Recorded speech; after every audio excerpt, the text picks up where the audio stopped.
7 मई 2025 Pahalgam false flag operation और उसके बाद के हालात आलमी सतह पर भारत के लिए शर्मिंदगी का बाइस बने और अल्हम्दुलिल्लाह ये सिलसिला अब भी जारी है। अक़वाम मुत्तहिदा के माहिरीन की हालिया रिपोर्ट ने हकीकत बयान कर दी कि भारत पहलगाम हमले में पाकिस्तान के मुलव्विस होने का कोई मोतबर सबूत पेश न कर सका। इस रिपोर्ट में भारतीय हमलों और सिंध ताज मुआहदे की खिलाफ वर्जी पर सख्त तनकीद की गई है। कहा गया कि 7 मई को भारत का ताकत का एकतरफा इस्तेमाल यूएन चार्टर के उसूलों के खिलाफ था। भारतीय कार्रवाई आलमी उसूलों की संगीन खिलाफ वर्जी करार दी गई। पाकिस्तान के मौक़िफ़ की तायीद में कहा गया कि यूएन चार्टर के आर्टिकल 51 के तहत पाकिस्तान को अपने दिफा का मुकम्मल हक हासिल था।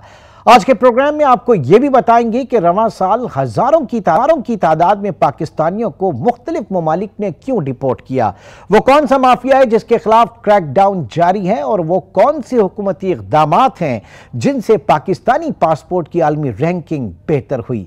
लेकिन उससे भी पहले आपको ये बताएं कि आज इंसदादी दहशतगर्दी अदालत लाहौर ने क्लब चौक GOR गेट हमला केस का फैसला सुना दिया है। इस फैसले में शाह महमूद कुरैशी समेत 13 मुल्जिमान को बरी कर दिया गया, जबकि PTI रहनुमा डॉक्टर यास्मीन राशिद, महमूदुर रशीद, एजाज चौधरी और उमर सरफराज चीमा समेत 8 मुल्जिमान को 10-10 साल की सजा सुनाई गई है। सबसे पहले बात करेंगे हम इस वक्त UN के माहिरीन की रिपोर्ट के हवाले से, जो कि पहलगाम फॉल्स फ्लैग ऑपरेशन के बाद की है, यानी उसके तनाजुर में है। और इस हवाले से हमारे साथ इस वक्त मौजूद हैं अहमद हसन अल अरबी, माहिर बैनुल अक़वामी उमूर। बहुत शुक्रिया सर आपके वक्त का। जी अहमद साहब, सबसे पहले तो मैं जानना चाहूँगा कि अक़वाम मुत्तहिदा के जो माहिरीन हैं इनकी ये रिपोर्ट, तो इट्सेल्फ इस रिपोर्ट की अपनी अहमियत और इफादियत क्या है? फाइंडिंग्स पे हम बाद में आएंगे, पहले ज़रा इस रिपोर्ट के हवाले से, क्योंकि ये UN एक्सपर्ट्स की है, तो मैं ये जानना चाह रहा था। जी बहुत शुक्रिया। इसमें देखिए यूएन की जो रिपोर्ट्स होती हैं डेली बेसिस के ऊपर रिपोर्ट्स पब्लिश हो रही होती हैं डिफरेंट इश्यूज के ऊपर पूरी दुनिया में। ज्यादातर उनमें एक्सपर्ट ओपिनियंस होती हैं। एक एक्सपर्ट होता है, उसका नाम उसकी अपनी एक क्रेडिबिलिटी होती है, उस क्रेडिबिलिटी के ऊपर रिपोर्ट पब्लिश होती है, उसमें उसने ओपिनियन दी होती है कि फलां जगह के ऊपर ये प्रॉब्लम हुई है, ये प्रॉब्लम हुई है और ये मेरे पास उससे रिलेटेड फैक्ट्स हैं। तो एक वो रिपोर्ट्स होती हैं। इस रिपोर्ट में आपने एक बात नोटिस की होगी कि इस रिपोर्ट में एक्सपर्ट्स का नाम कहीं पे पब्लिक नहीं हुआ। उसकी वजह यह है कि ये यूनाइटेड नेशन ह्यूमन राइट्स का जो स्पेशल प्रोसीजर फ्रेमवर्क है उसके मुताबिक इसकी जो फॉर्मल ओवरसाइट आर्किटेक्चर है, इसकी वजह से ये एक इंस्टीट्यूशनलाइज्ड रिपोर्ट है, जिसको पूरे का पूरा एक पूरा मैकेनिज्म है जिसके थ्रू ये रिपोर्ट पब्लिश होती है और फिर पूरा इदारा इसको बैक करता है। ये एक्सपर्ट ओपिनियन नहीं है, ये यूनाइटेड नेशन के आर्किटेक्चरल फ्रेमवर्क के थ्रू एक पूरे प्रोसेस से होके आती है, जिसकी क्रेडिबिलिटी यूनाइटेड नेशन की इशूड रिपोर्ट्स में सबसे ज्यादा है। यानी यूएन इस रिपोर्ट को इंडोर्स करेगा, ये बाकायदा उस प्लेटफॉर्म के ऊपर ये रिपोर्ट, आप ये समझें। जी, ये सबसे सेंसिटिव रिपोर्ट है यूनाइटेड नेशंस की। ओके, अब जरा आ जाते हैं इस सबसे इंपैक्टफुल। मैं ये जानना चाह रहा था कि इसकी फाइंडिंग्स क्या हैं, फिर जाहिर है कि अगर इतनी इंपैक्टफुल रिपोर्ट है तो इसकी इंप्लीकेशन के ऊपर भी हम बात करेंगे, लेकिन इसकी फाइंडिंग्स पहले ऊपर जरा आ जाते हैं हम। देखें, इस रिपोर्ट में उन्होंने सबसे पहले तो ये बात की, ये रिपोर्ट रिवॉल्व कर रही है जो यूनाइटेड नेशन का सारा फ्रेमवर्क है, यूएन चार्टर का सारा फ्रेमवर्क है, वो खड़ा हुआ है आर्टिकल 2 यूनाइटेड नेशन चार्टर का और आर्टिकल 51। आर्टिकल 2 है सॉवरेनिटी ऑफ अ स्टेट और आर्टिकल 51 है राइट टू सेल्फ डिफेंस। तो ये सारी जो रिपोर्ट है ये उसके अराउंड रिवॉल्व कर रही है। इसमें इन्होंने भारत को एक पूरा, जैसे मैंने बताया, एक पूरा मैकेनिज्म होता है, उसमें ये फैक्ट गैदर करते हैं। फैक्ट गैदर करने के बाद जो रियासतें स्टेट्स होती हैं उनको ये क्वेश्चनेयर्स भेजते हैं, उससे उनका जवाब आता है, ये एक बहुत लंबी कोऑर्डिनेशन होती है, उसके बाद ये रिपोर्ट पब्लिश करते हैं। अब इन्होंने इस रिपोर्ट के अंदर लिखा है कि इन्होंने वो क्वेश्चनेयर भारतीय हुकूमत को दिए थे जब भारत की तरफ से उसका कोई जवाब नहीं आया, जो कि बहुत शेमफुल है। ये बहुत ज्यादा वीक पोजीशन में उस मुल्क को डाल देते हैं कि अगर आप जवाब ही ना दें, अगर आप एंगेज ही ना करें।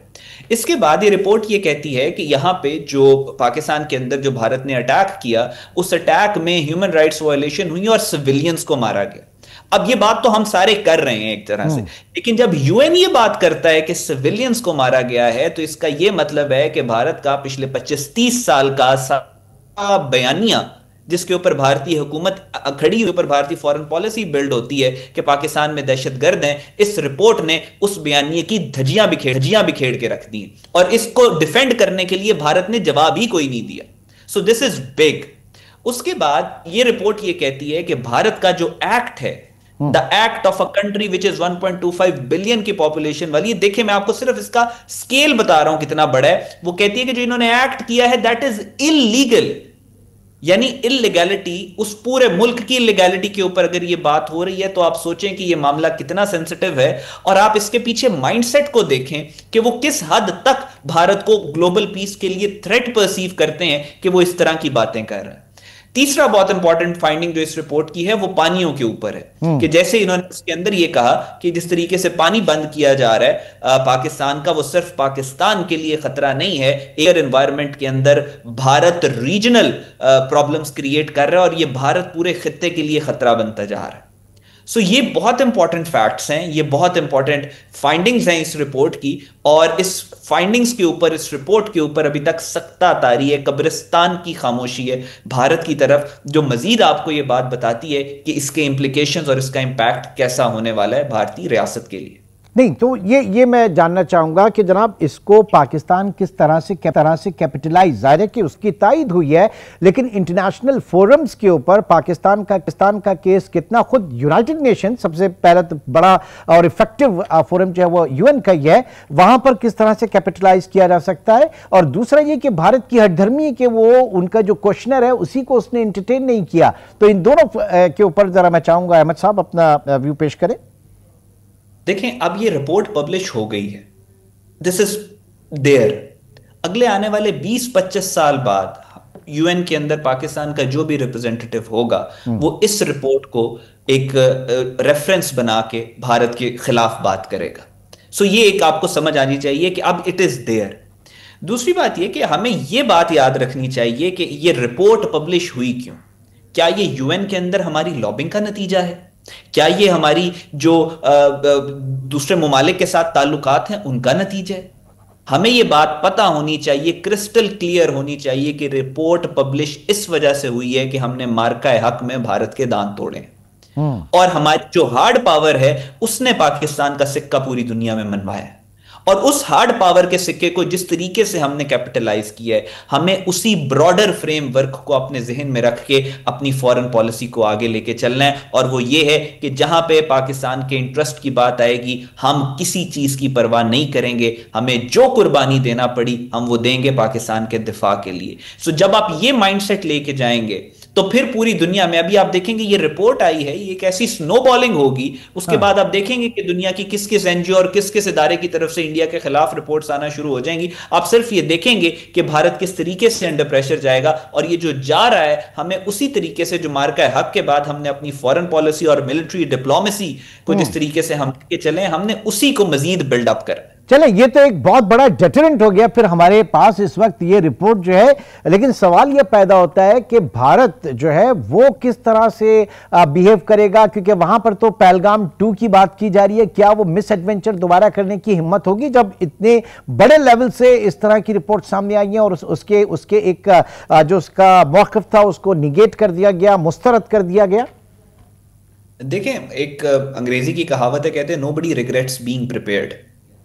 सो बात यह है कि भारत की तरफ से आपको किसी भी मिस एडवेंचर के लिए तो तैयार रहना चाहिए, ये इस कौम को तैयार रहना चाहिए, इस पे कोई दो राय नहीं होनी चाहिए कि भारत अटैक नहीं करेगा। लेकिन हां, भारत के ऊपर जो प्रेशर है वो बहुत ज्यादा है। अब इसमें आप देखें, अगर इंटरनेशनली भारत बिल्कुल आइसोलेट हो चुका है, एक बाकायदा वेस्ट के अंदर आर्टिकल्स छपना शुरू हो गए थे जब डिप्लोमेटिक आइसोलेशन भारत की शुरू हुई है पोस्ट मार्का हक, कि ये एक पराया स्टेट की तरफ जा रहा है बहुत तेजी से। और भारत आपने देखा है कि वो नरेंद्र मोदी किसी इंटरनेशनल कॉन्फ्रेंसेस को अवॉइड कर रहे हैं जहां पे उसको पता चलता है कि क्या अमेरिकन लीडरशिप है या चाइनीज लीडरशिप है। चाइना में गया तो कोल्ड शोल्डर इनको मिला, अमेरिका से इनको कोल्ड शोल्डर मिल रहा है। तो इस सारी सिचुएशन के अंदर भारत इस वक्त पैनिक में है और ये इस सिचुएशन को पाकिस्तान, मतलब इस सिचुएशन को हमें मजीद कैपिटलाइज करने की जरूरत है। और अगर देखा जाए तो इस प्रेशर सिचुएशन में भारत प्रैक्टिकली, तो शायद लॉजिकल बात यही है कि वो पाकिस्तान पे दोबारा हमला नहीं करेगा। लेकिन बात यह है कि जब when you are dealing with India, you are not dealing with practical logical people, you are dealing with rabid फैशिस्ट्स।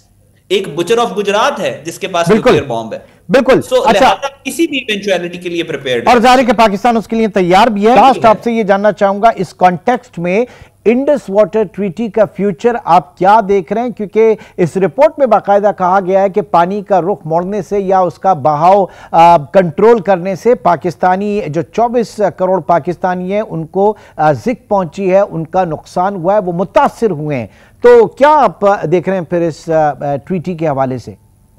देखिए, जब भारत ने ये रेटरिक, अपनी पॉलिटिकल रेटरिक सामने आया था ना कि हम पाकिस्तान का पानी बंद कर देंगे, तो हमने कहा था कि तुम पानी बंद करोगे, हम तुम्हारी सांस बंद करेंगे।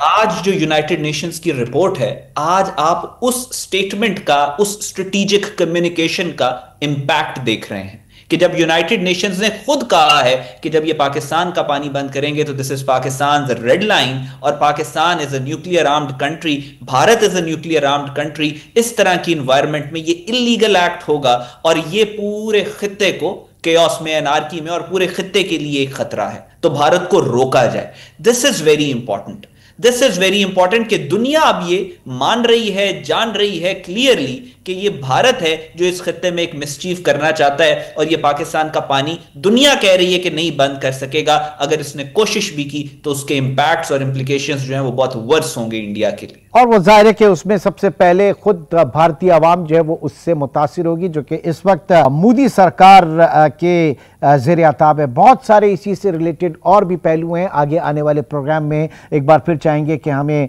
अहमद हसन अल अरबी साहब जो हैं उनके ऊपर उन तमाम चीज़ों से हम बात करें। फिर वक्त उनका बहुत शुक्रिया। थैंक यू वेरी मच अरबी साहब, आपका बहुत शुक्रिया।